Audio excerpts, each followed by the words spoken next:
Après 2 mois de fermeture, c'est enfin un soulagement pour Michel. Ah ben ça fait plaisir, hein. Bienvenue au bercail, quoi. La clientèle a été au rendez-vous dès 9 h. Elle aussi est impatiente de retrouver ses commerces de proximité. Ça fait beaucoup du bien, surtout que par rapport au confinement, on était un peu isolés, quoi. Mais franchement, on est content. Je suis heureux, ça revit, au moins la ville va revivre. Les commerçants nous manquent énormément et c'est vraiment très bien pour la ville et c'est très bien pour tout le monde. Avant d'entrer, le client devra s'acquitter de quelques obligations. Un sens d'entrée, le port du masque obligatoire et la désinfection des mains, un sens de circulation et pas plus de 8 personnes dans le magasin. Ces règles sanitaires ont pour but de protéger les clients, mais aussi de les rassurer. Et Michel espère qu'ils seront au rendez-vous, car il doit rattraper une saison qui a mal démarré. Bon, le problème, c'est que j'ai perdu 2 mois de chiffre d'affaires. Et donc j'ai beaucoup communiqué sur une opération qui va commencer dès aujourd'hui. Toute la marchandise de mi-saison est bradée, les baskets, les survêtements, les t-shirts. On fait des prix jusqu'à moins 50%.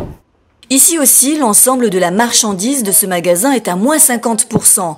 Le stock est resté intact depuis 2 mois. Il faut donc vendre vite et beaucoup. L'objectif devrait être atteint rapidement car la clientèle est même prête à attendre dehors sous la pluie. C'est pas la peine qu'il y ait la cohue dans le magasin, on va toutes rentrer l'une après l'autre et c'est aussi bien. Ce déconfinement, les commerçants le préparaient depuis plusieurs jours. Désinfection totale des surfaces, mise en rayon de la marchandise, réaménagement des horaires d'ouverture et application de protocoles sanitaires. Ces réouvertures ont bouleversé les habitudes de tous. Pour les essayages, le nombre de vêtements par cliente sera limité à 3-4 vêtements et si celui-ci ne convient pas, il sera posé immédiatement sur ce petit portant qui se trouve ici afin qu'il puisse être désinfecté à la vapeur.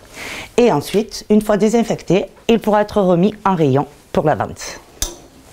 Bonjour Karine, alors cette reprise, comment elle se prépare? Écoute, on est heureux, content. On les a accompagnés en débloquant une subvention exceptionnelle pour l'association des commerçants afin qu'elle mène en partenariat avec les commerçants différentes actions qui pourront répondre à leurs besoins. Et nous avons également fait un don à cette association de 3000 masques avec 50 litres donc, de gel hydroalcoolique avec également 50 visières. Et la municipalité donc, va mettre en place un système de plateforme d'achat, de regroupement de commandes de tous les commerçants, ce qui permettra donc de réduire les délais d'approvisionnement et également de négocier les meilleurs prix d'achat. Oui, allô? Donc, ils viennent avec un masque, bien sûr, et si possible, la tête lavée. De nombreux établissements habituellement fermés le lundi étaient finalement ouverts ce 11 mai. Chez les coiffeurs comme dans les salons de beauté, le rendez-vous est indispensable. Pas plus d'une personne à la fois ici. Tout comme chez cette esthéticienne qui a dû investir dans un équipement de protection conséquent. J'ai fabriqué les plexiglas de protection pour tout ce qui est prestations donc ongles et pour la caisse. Les visières de protection pour tout ce qui est soins visage, les épilations donc proches, tout ce qui est épilation du visage, du cou. On a aussi investi dans des tenues professionnelles qui restent uniquement à l'Institut, qui ne sortent pas d'ici, pour justement éviter toute contamination à l'extérieur.